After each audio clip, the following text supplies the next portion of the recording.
Bonjour à tous, bienvenue dans cette vidéo sur le diable retrouvé. Si vous ne me connaissez pas, je m'appelle Sébastien Michel, je suis professeur de tarot et je consacre actuellement une série sur les origines platoniques et hermétiques du tarot. Alors, ce sont les codes qui ont mené à la première version de ce qu'on appellerait aujourd'hui le tarot de Marseille. Et la semaine dernière, en tous les cas dans ma dernière vidéo, je vous ai parlé de tempérance. Vous n'avez peut-être pas vu cette vidéo. Je veux y revenir brièvement parce que pour comprendre le symbole du diable, il faut avoir en tête cette notion de tempérance. Tempérance était vue dans cette période néo-platonique au moment de la création de ce qu'on appelle aujourd'hui le tarot de Marseille. Elle était vue comme un ange qui allait accompagner l'âme immédiatement après la mort, qui est effectivement la carte numéro 13, la carte précédente. Donc, tempérance arrive immédiatement après et elle venait chercher l'âme et elle allait la faire communiquer avec différents mondes astrales et différents mondes spirituels. Et le premier monde qu'elle allait faire visiter l'âme, c'était celui du diable qui allait faire une proposition bien particulière. C'est pour ça que sur les originaux du tarot de type Marseille, vous allez retrouver Tempérance qui est sur une plage et derrière elle, il y a de l'eau. Alors, elle est sur une plage et c'est intéressant de voir la couleur de la plage. Elle est rose, en fait, elle a la même couleur que sa peau. C'est un symbole dans le tarot qui est souvent utilisé pour dire qu'on est en train de parler de l'humanité du personnage. Alors, on comprend qu'elle est sur une plage, elle est sur une plage de la couleur de sa peau, donc elle est sur une plage humaine, elle est sur une plage terrestre et elle s'apprête à traverser le fleuve du Styx. Elle s'apprête à traverser le fleuve du Styx qui, au-delà du fleuve, elle pourra rencontrer l'inframonde. Elle pourra rencontrer le diable, elle pourra rencontrer l'autre monde, celui qui arrive après la mort. Et c'est pour ça que lorsque vous allez arriver dans la carte du diable, eh bien, vous allez remarquer que sur les plus anciens tarots de type Marseille, lui aussi, il est face à un fleuve. C'est-à-dire qu'il y a bel et bien de l'eau derrière lui, mais la différence, c'est que le sol de son côté, il est noir. Et le noir, dans le langage symbolique du tarot, c'est un noir alchimique, c'est un noir transformatif, c'est une couleur qui veut dire que nous allons nous transformer complètement et donc le diable va être associé en quelque part de son côté de la rive du Styx. Il sera associé à une proposition de transformation majeure. Et la raison pour laquelle il représentait une transformation majeure, c'est que son véritable rôle dans le schéma spirituel qui est représenté dans le tarot, ce schéma néoplatonique de la Renaissance, eh bien, son véritable rôle, c'était de proposer à l'âme le choix entre se réincarner et reprendre un corps et revenir à la carte du battleur ou poursuivre son ascension vers le divin. C'était très important que le diable donne ce choix puisqu'il fallait que l'âme soit méritante. On ne peut pas revenir à Dieu par automatisme simplement en mourant parce que ça voudrait dire que tout le monde qui meurt vont revenir automatiquement à Dieu et tout le monde meurt un jour. Alors il y avait cette idée que le diable proposait la réincarnation et si on acceptait la réincarnation, on revenait au battleur et on restait sur Terre. Mais nécessairement, si je me réincarne, ben, je me transforme complètement parce que maintenant j'ai un nouveau corps, une nouvelle vie. Et encore plus, on mentionnait que dans le fleuve qui est derrière le diable, eh bien, il y avait les eaux de l'oubli. C'était de l'eau que l'âme devait boire et parce qu'elle buvait cette eau, elle oubliait son existence actuelle, elle pouvait se réincarner et repartir à zéro avec un corps sans se souvenir de ses vies antérieures. Alors, c'est ce que vous avez ici sur le diable. Vous avez le fleuve qui est à la fois l'autre rive duquel la tempérance arrive avec l'âme. En même temps, vous avez l'eau de l'oubli et vous avez cette rive noire qui dit je te propose une transformation majeure. Soit tu te réincarnes et tu oublies complètement qui tu étais, ou tu te défais définitivement de tes corps terrestres et tu poursuis vers le divin. Donc, encore une fois, là aussi, tu te transformes complètement.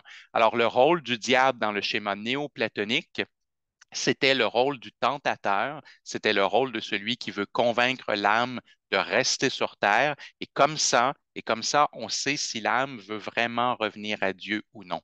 Alors, quel est l'argument du diable? ben, l'argument du diable, s'il veut nous vendre la vie terrestre, s'il veut nous ramener sur Terre, c'est sûr qu'il ne va pas nous parler des problèmes hein, de la vie terrestre, il va nous parler des plaisirs, il va nous parler des désirs, il va nous parler de tout ce qui fait du bien au corps. En réalité, le diable va insister sur les cinq sens physiques. Il va essayer de nous convaincre qu'il y a des parfums extraordinaires à respirer sur Terre, qu'il y a des saveurs absolument extraordinaires à goûter sur Terre, qu'il y a des sons absolument magnifiques que l'on peut écouter, que être touché, être massé, être embrassé, être cajolé, ben c'est extraordinaire. Alors, vous voyez un peu l'idée. Il y a cette notion, il y a cette notion que le diable va nous vendre, le physique, les cinq sens, la jouissance et tout ce qui passe essentiellement par le corps. Et c'est pour ça que dans les grands principes du diable, quand on fait une lecture de tarot, bien, on va dire que le diable va représenter les plaisirs. On va dire que le diable va représenter les désirs. On va dire que quand le diable va bien, se passe bien, bien, il y a de la vitalité parce que notre corps est dans le plaisir, notre corps est dans le désir. Il a drôlement envie de quelqu'un, de quelque chose, et il est donc dans cette vitalité, dans cette énergie très, très forte. Et parce qu'il essaie de nous convaincre, parce qu'il essaie de nous hypnotiser, si on veut, il essaie de nous convaincre de boire l'eau de l'oubli, bien, on va représenter le diable dans un tirage de tarot comme cette notion d'un envoûtement, comme si on nous hypnotise, on nous envoûte, on nous séduit. Et on a fait des liens nécessairement avec la sexualité, avec les drogues légales ou illégales, avec l'argent, parce que c'est avec l'argent souvent qu'on se paie les plaisirs, et puis l'occultisme qui est la magie, tout ce qui est la magie de la loi de l'attraction, la magie terrestre, la magie dans laquelle le corps attire à lui ses désirs et ses plaisirs, ben, c'est représenté par le diable. Et si vous faites comme moi et que vous tirez les cartes à l'envers, ce que moi j'aime beaucoup parce que ça me permet de savoir si le principe est bien vécu par mon client ou s'il y a quelque chose à corriger. Ben, si mon diable est à l'endroit, je me dis c'est parfait, mon client a du plaisir, il a du désir, il est envoûté, mais pour de bonnes raisons, il a plein de vitalité, sa sexualité est agréable, les drogues qu'il consomme sont légales, alors peut-être il prend un verre à l'occasion, l'argent est là, il maîtrise bien l'occultisme, la magie, la loi de l'attraction, donc il attire à lui ce qu'il désire, tout est parfait, mais si le diable est inversé, ben là, il y a un appel à la correction. Parce que le diable inversé va me dire, mon client, ses plaisirs, ils ne sont plus maîtrisés. Ses désirs ne sont plus maîtrisés. Alors, il est devenu le pantin de ses désirs et de ses plaisirs. Il doit retrouver le contrôle de lui-même pour remettre la carte à l'endroit. À l'endroit, il était envoûté et séduit par quelque chose de positif. À l'envers, il est envoûté par quelque chose de négatif. Il doit s'en rendre compte pour pouvoir remettre le diable à l'endroit pour se sortir de ce mauvais envoûtement qui est montré par le diable à l'envers. Et si à l'endroit sa vitalité était bonne, eh bien, à l'envers, sa vitalité est devenue mauvaise, elle est difficile parce que justement ses plaisirs et ses désirs ne sont plus maîtrisés. Il doit remettre tout ça à l'endroit afin de récupérer un contrôle sur ses passions, afin de pouvoir récupérer une bonne vitalité. Et comme le diable inversé va représenter une passion que l'on ne maîtrise plus et un désir que l'on ne maîtrise plus, dans certains tirages, il pourrait mettre en garde le client pour montrer que des gens autour de lui sont prêts à commettre des crimes, sont prêts à mentir, sont prêts à être agressifs et violents parce qu'ils sont devenus dépendants de leur passion et de leur désir et qui vont tout faire, même quelque chose d'illégal, ils vont tout faire pour l'obtenir. Alors, il doit se méfier, il doit être bien attentif, il doit surveiller autour de lui qui est-ce qui a perdu complètement le contrôle de ses passions, qui est devenu dépendant et qui pourrait commettre un acte regrettable pour l'obtenir. En faisant ça, c'est un peu comme si on remettait le diable à l'endroit, au sens où le client peut se prémunir contre un avertissement qui est donné par le tarot. C'est pour ça que j'utilise les cartes à l'endroit et à l'envers. Moi, j'aime beaucoup. Ça me permet de travailler en mode coaching, en mode conseil, parce que le tarot devient un outil d'avertissement et par la suite un outil de correction.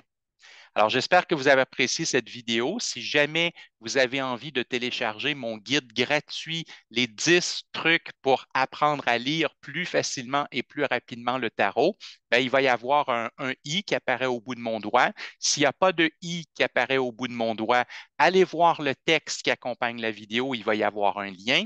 Alors, peu importe que vous soyez capable de cliquer sur le i ou qu'il n'y ait pas de i et que vous allez cliquer sur le lien qui accompagne cette vidéo, dans tous les cas, vous allez être amené sur une page où vous allez pouvoir télécharger gratuitement ce fameux guide, les 10 trucs pour lire plus facilement le tarot.